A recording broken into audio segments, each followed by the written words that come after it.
전해드린 대로 헌법재판소가 박성재 법무부 장관의 탄핵안을 재판관 만장일치로 기각했습니다. 네, 관련 내용 최진영 변호사, 조현삼 변호사와 함께 자세히 나눠보도록 하겠습니다. 안녕하세요. 안녕하십니까. 먼저 119일 만에 복귀한 박성재 장관의 출근 장면 보시고 이야기 나눠보겠습니다.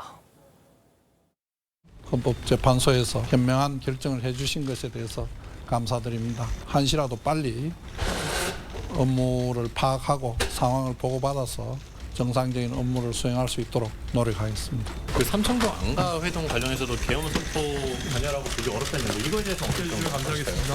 아니 그건 계엄이 끝났는데 네네. 그러니까 헌법재판소가 박성재 장관의 비상계엄 관련한 부분에 대해서는 전부 위법이 아니라고 판단을 한 겁니다. 어떻게 보셨어요? 그렇습니다. 결국은 실질적으로 헌법재판소가 민주당이 탄핵권이 남용됐다는 것을 선언한 것이나 마찬가지다. 그렇게 생각을 합니다. 실제 여러 가지 얘기를 하고 있습니다만 뭐 계엄 선포에 가담했다고 했지만 실제로 사전에 그와 같은 협의를 했는 것이 없고 다 벌써 이미 해제된 상태에서 안가 모임을 했는 것이 그것이 어떻게 계엄을 방조했다고 볼 수가 있는지 그 자체가 어떻게 보면 납득하기 어려운데요. 그러다 보니까 권영세 국민의힘 비대위원장 같은 경우에는 애초 탄핵 소추가 되지 말았어야 된다라고 하는 그런 말씀에 법조인으로서 굉장히 공감합니다. 11전 1승 10패. 이 얘기 자체가 보면은 민주당이 탄핵 소추권을 남용하고 있다라고밖에 볼 수가 없는데요. 다만 그중에 1승이라고 할 수 있는 것이 윤석열 대통령에 대한 탄핵이 인용됐다라는 점에서 어떻게 보면 국민의힘 내지는 윤 대통령 입장에서는 전투에서는 이겼지만 전쟁에서는 패배했던 그런 정치적 맥락은 또 있는 것 같습니다. 네, 민주당이 주도한 탄핵소추 2023년 2월부터 윤석열 전 대통령 말고는 모두 기각이 됐습니다. 10건 중에 10건이 모두 다 기각이 된 거거든요. 이 상황은 어떻게 보세요? 사실 뭐 가장 중요한 1승은 윤석열 전 대통령에 대한 파면이죠. 그 1승이 가장 소중한 1승이었다고 말씀을 우선 드리고 싶고요.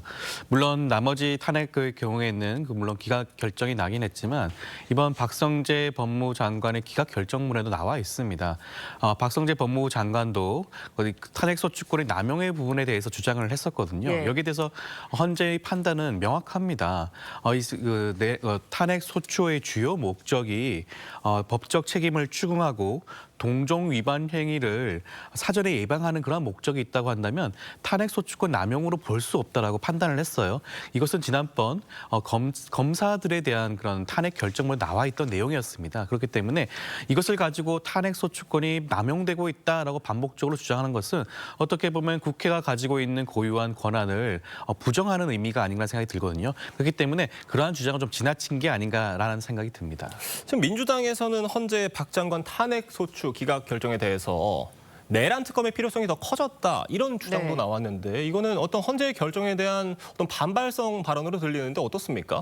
헌재 결정 당연히 수용을 해야죠. 예. 승복을 하는 문제고요. 그렇지만 헌재에서는 수사기관으로부터 각종 수사 기록 자료를 넘겨받지도 못했고요. 그리고 박성재 법무부 장관의 경우에는 관련된 수사가 진척이 별로 되지 않았습니다. 비상계엄 선포와 그 관여 여부에 대해서는 수사기관의 적극적인 수사가 있어야지만이 그 여부를 확인할 수가 있겠죠. 헌재의 경우에도 그와 같은 관련된 증거가 없기 때문에 그 부분을 인정하지 않은 것이고요. 그렇다고 한다면 조속히 관련된 수사가 진행되어야 함에도 불구하고 그 부분이 미진하기 때문에 내란 특검을 통해서 상세하게 그 부분을 살펴봐야 한다는 것이 민주당의 입장입니다. 저는 궤변이라고 생각을 합니다. 실제 이와 같은 취지는 헌법재판소 결정에 불복한다는 거나 마찬가지 아니겠습니까? 이번에 정면으로 그 부분을 헌법재판소가 판시를 했습니다. 민주당은 그 대통령 비상계엄 선포 취지를 설명하는 자리에 참석했고 비상계엄에 어떻게 보면 적극적으로 만류하지 않았다. 이걸 이유로 해서 내란 중요임무 종사자라고 하지만 그 부분에 대해서 헌법재판소는 그러한 사정만으로서는 대통령의 비상계엄 선포를 강화하거나 아니면 실행을 용이했다고 인정하기 어렵다. 이게 한마디로 어떻게 보면 비상계엄 내지 내란의 방조가 되기 어렵다라고 명시적으로 판단했음에도 불구하고 이것을 거꾸로 어떻게 보면 내란과 관련되는 특검이 필요하다는 것은 전후 사정을 앞뒤가 맞지 않는 주장이고 그 자체가 어떻게 보면은 끝까지 뭔가를 정치적으로 해보겠다라는 그 이상도 것도 아니라고 저는 생각을 합니다. 네, 알겠습니다. 다음 이야기도 짚어보도록 하겠습니다. 최근에 공공장소 흉기 소지죄가 시행된 가운데 서울과 제주에서 흉기를 든 남성들이 경찰에 적발이 됐습니다. 길거리를 걸어가다가 이런 남성들을 만난다면 굉장히 무서워질 것 같다라는 생각도 드는데 일단은 두 남성 모두 행인에게 흉기를 꺼내 들었다는 거예요. 그렇습니다. 저도 깜짝 놀랐는데요. 아마 지금 그림에 보고 있습니다만 지난 8일 날 오후 5시 40분경 서울 성동구 청계천 산책로에서 있었던 일인데요.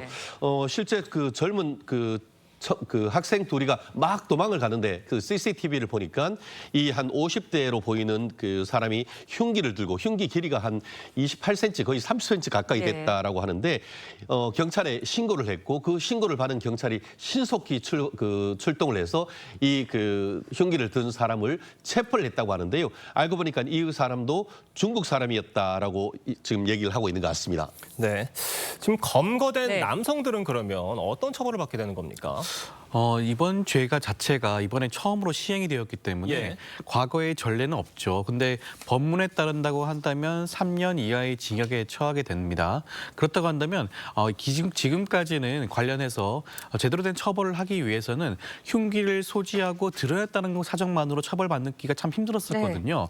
과거에는 뭐 특수 협박죄 같은 것으로 구성하기도 했었는데 특수 협박죄의 경우에는 피해자가 특정이 된다라거나 아니면 구체적인 해악을 고지해야지만이 처벌에 이르렀습니다. 물론 특수협박죄는 더욱더 형량이 높아요. 7년 이하의 징역에 처하지기 때문에 물론 그 부분도 적용이 될 여지도 있겠지만 지금 같은 경우에는 공공장소에 흉기를 소지했다는 이유만으로 처벌할 수 있기 때문에 조금 더 법의 미비한 점을 보완하는 그런 입법이 아닌가 생각이 듭니다. 네, 알겠습니다. 오늘 두 분 말씀은 여기까지 듣도록 하겠습니다. 감사합니다. 고맙습니다.